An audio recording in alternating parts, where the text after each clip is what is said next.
Welcome to Hope for Your Pelvic Floor, the podcast where we stop managing women's symptoms and start making sense of their bodies. I'm Claire Sparrow, Pilates educator, pelvic health specialist, and best-selling author. Here we talk honestly about what women are told, what the evidence actually says, and how real change happens. Welcome to another episode. We are in Prolapse Awareness Month. And like I mentioned last week in the episode, usually I do some sort of event, something to raise awareness in Prolapse Awareness Month. I'd love you to go back and listen to all the episodes from June last year, because that's where I talk about the different types of prolapse, and we have a really deep dive into each of those and answer a lot of your questions about prolapse. Today, for our kind of last prolapse awareness episode, I wanted to really talk about what you're being told, what are women being told versus what the reality is, what's true for you versus what's being kind of propaganda out there in the world. You know, I'm really aware at the moment that, earlier this year I saw, I don't know, one of these fitness magazines or something where they were saying that 2026 is the year of the pelvic floor, and that everywhere you're going to look, it's going to be all about pelvic health, pelvic floor exercises, pelvic floor rehabilitation, all of this. And I got quite excited at the idea, the prospect that, gosh, we're turning that corner, the corner I have looked for and fought for so long. We're going to really have it in the mass media, I guess. You know, it's going to be out there, that there is hope for your pelvic floor, that there is more that we can do. And, you know, we're more than halfway through the year now. And yes, I do believe there is a lot more out there with regards to pelvic health, which is great. And what I observe is that most of it is still with that bias that your pelvic floor muscles are weak and need to be strengthened. Big sigh, because it's just not true. It's not the case. So I thought in this episode, maybe it would be helpful to share a little bit of the kind of ins and outs and whys of that. So I thought about, you know, Prolapse Awareness Month, but what are we actually making women aware of? What do you want to be made aware of? You know, there's what women are told, what are you told, and then there's what's actually true.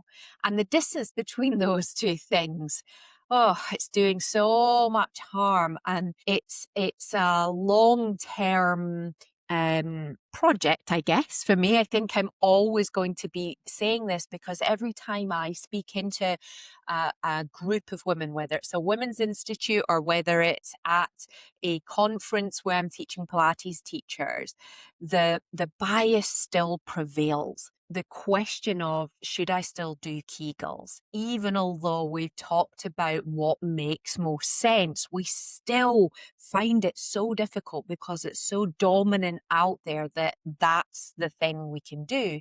And also, as I've talked about before, it feels like, oh, great, easy. I'll just squeeze. I'll just set a reminder and my watch will vibrate or my phone will ping and I'll just go, right, squeeze, squeeze, squeeze, squeeze, squeeze, and that will do it. And I so wish that it was as easy as that. I really do, because we're busy. We're busy women. We've got a lot that we want to do with our lives, and yet that fitting in, doing something to really look after ourselves, feels like a mountain to climb sometimes. You know, it's why I created the 7 minutes a day course for 7 days. That challenge has just been so well received by you, because I know that's what's realistic. That short burst of exercise that you know will make an impact, versus sadly the reminder to do your squeezes and Kegels at the traffic lights. It's just not cutting the mustard. For many of you, you've reported to me that actually you did those exercises and it made it worse, whether it was prolapse or incontinence. So let's talk a little bit about what you're told and what maybe you don't even know. Some of the things that I've recognized for me personally is that there were things that I just sort of felt I knew, those biases, those things that have just come in from somewhere and you don't necessarily know. And they influence, you can't help it. So it might not even be something that you're told, but a belief that you've inherited somewhere. So the big thing is that we are told your pelvic floor is weak. Just do Kegels. We're also told stop exercising. You've got prolapse. You might make it worse. So we get that fear, that anxiety, that stress, that tension that we then hold in our body, which actually does make it worse. Not the exercise, but the fear of the exercise. And we've talked about this before too. Also, we're told, it'll only get worse over time. You'll probably need surgery eventually. Just manage it. Just, don't expect to fix it. Just get on with your life. We're also told, well, this is to be expected with age, or this is to be expected because you've had several children, or this is to be expected because you've had surgery, whether it's a hysterectomy or some other kind of surgery. We're told in a lot of these things just to accept that this is an expectation, not to actually look for more, not to up level your expectations, not to expect more, which is just not aligned with what I believe in at all. So then these are the sorts of things that we're told, the weakness, etc. But what's actually true is quite different. One of the things that I am seeing more and more, and there's research to back this up, is that high tone, hypertonicity. And you might have been told, if you've been to a physio, they might have said, oh, you've got a hypertonic pelvic floor. These pelvic floor muscles are too tight. They're constantly on. I did an episode recently about this exact thing, about the image of the fist. Like if you make a fist, you can't then squeeze it anymore because it's already squeezed in. So it's not too weak. And this is present in 60 to 90% of women with chronic pelvic floor pain. And Kegels can make that so much worse. So much worse. Fear-based avoidance of exercise. I talked about this in the last episode where, I did start avoiding things that I had done for my whole life because I was so afraid. And that actually contributes to deconditioning, and it reduces your quality of life. And it's the deconditioning of your whole body, not just your pelvic floor. And when most of you listening know all about whole body pelvic health, the method that I created, where actually we're using the whole body in support of your pelvic floor, rather than trying to ask the pelvic floor to do everything, to be responsible for everything, to be the problem in isolation. And that fear means that you're creating more tension in your body than before. And that increased tension can then lead to the hypertone that we talked about before. So the evidence supports graded informed movement, not restricted movement. And this is mind-blowing because I'm still working with women who they come and they're told, you can't lift anything heavier than kettle, or you shouldn't lift weights, or you shouldn't go to the gym, you shouldn't run, all of these don't do's. And actually, we can work slowly, gently, progressively over time to improve your coordination, because it's not just about strength, it's about the coordination of your body to do the movements. And we can do that over time. That's just general fitness. That's not even, whilst that there is evidence to show this with prolapse, with pelvic floor dysfunction, it's also just general fitness we need to think of. Women's bodies and their circumstances, all of us, are so varied, that a single prescription is rarely going to apply. So that one idea of just do Kegels does not make sense, because your starting point is completely different to the next person, to the next person. You know, I've said it so many times. As many women as there are on the planet are variations on the theme women. We're a theme. We are not the same. We're absolutely not the same. And we're certainly not small men. And so much research for so long was done with the assumption that our bodies would just be in response as if we were a small man. It didn't take into consideration hormones. It didn't take into consideration our cycle, so many things. So it takes about, when we come to research, and, you know, I've talked before, I've got this like love-hate relationship with research, and because there's a lot of problems with it. And on the one hand, I think it is really important. And on the other hand, we have to be realistic about the bias of the question that research is asking.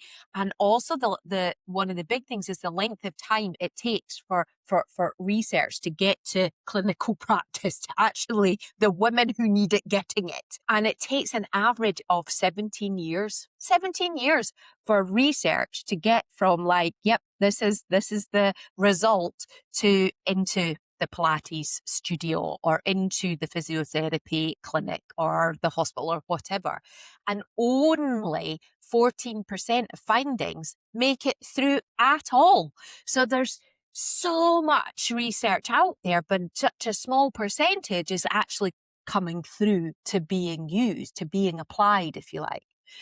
Women have been excluded from so many trials, like the FDA trials. These are clinical trials, and women were excluded. This is what I'm saying. Like, it's just so bonkers. So from 1977 to 93, there's a 16-year hole in the evidence because women were excluded. And research is often so reductionist and narrow. And I talked about this before, and I will continue to talk about it, because women are unique and have such varied circumstances that research is not always the applicable way. It doesn't always make sense. You know, it's frustrating. It's frustrating because we have this bias that I've said before, that we should have research. We should have evidence. This is all really important, but it actually isn't always the relevant and applicable way. All right. So, 26 FDA-approved drugs for male sexual health. I feel like I might need to do a whole episode on this, because now that I've been doing this research, I've gone down like this rabbit hole, and I've been sort of shouting at my computer a little bit where it comes to the research into men's sexual health and function compared to, so 26, anyway, I digress, but 26 approved drugs for male sexual health, 2 for female sexual dysfunction. Are you kidding? It's absolutely bonkers.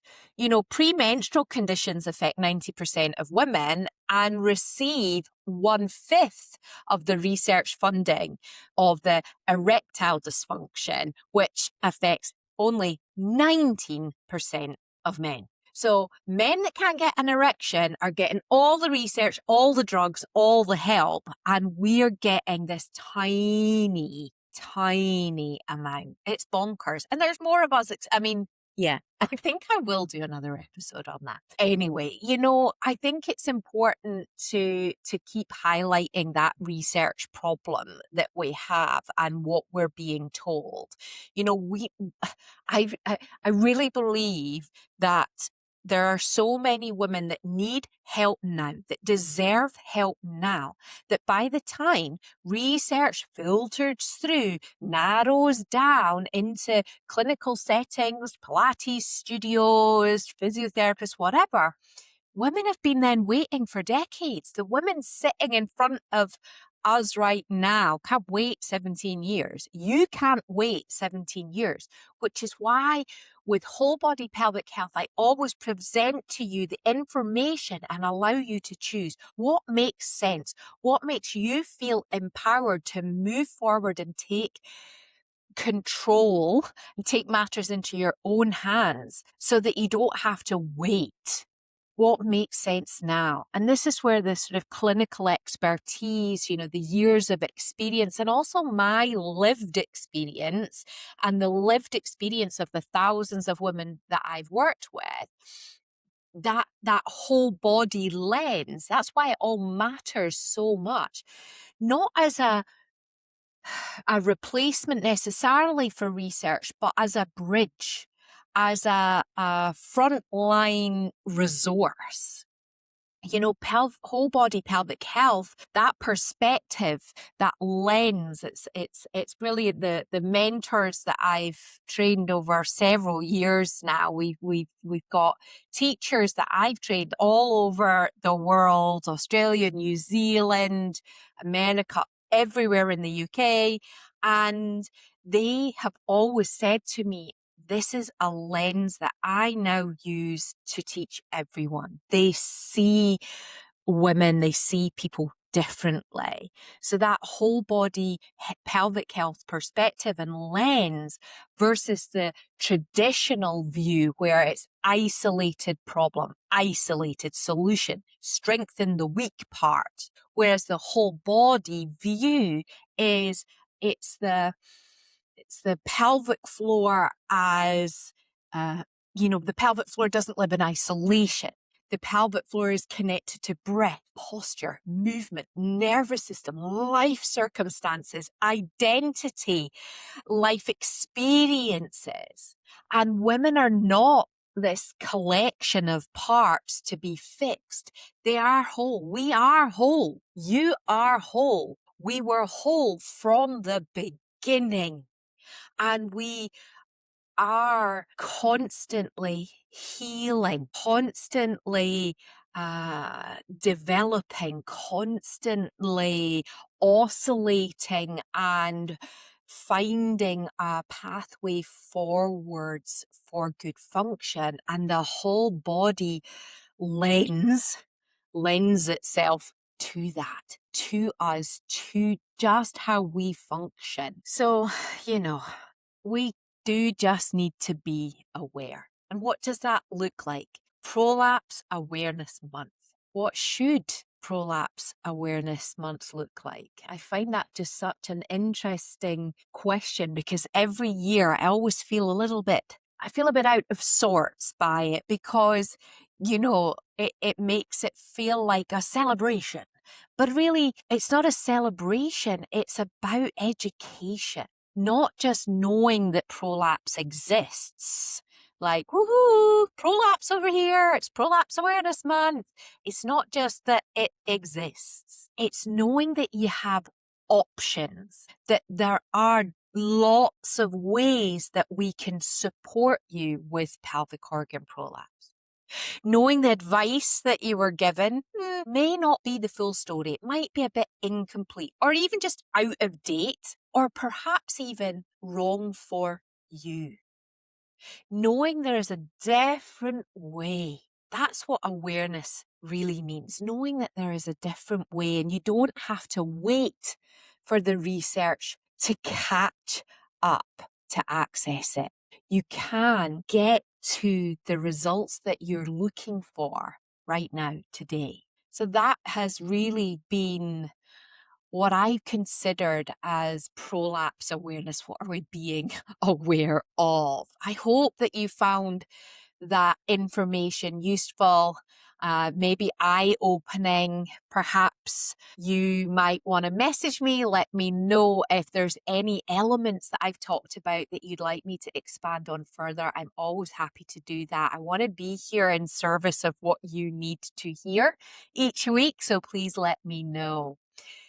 And if there's something, that one thing I want you to take away from today, it's this: you're not broken, you're not behind, and you're not alone. There is always hope for your pelvic floor. As always, if you have a few moments, I'd really appreciate you taking some time to review, to rate, to share, to do all of those things wherever you listen to your podcast. It truly makes such a difference for other women finding this podcast and learning what they need to learn, what they deserve to learn. Bye for now, and I look forward to seeing you in the next episode.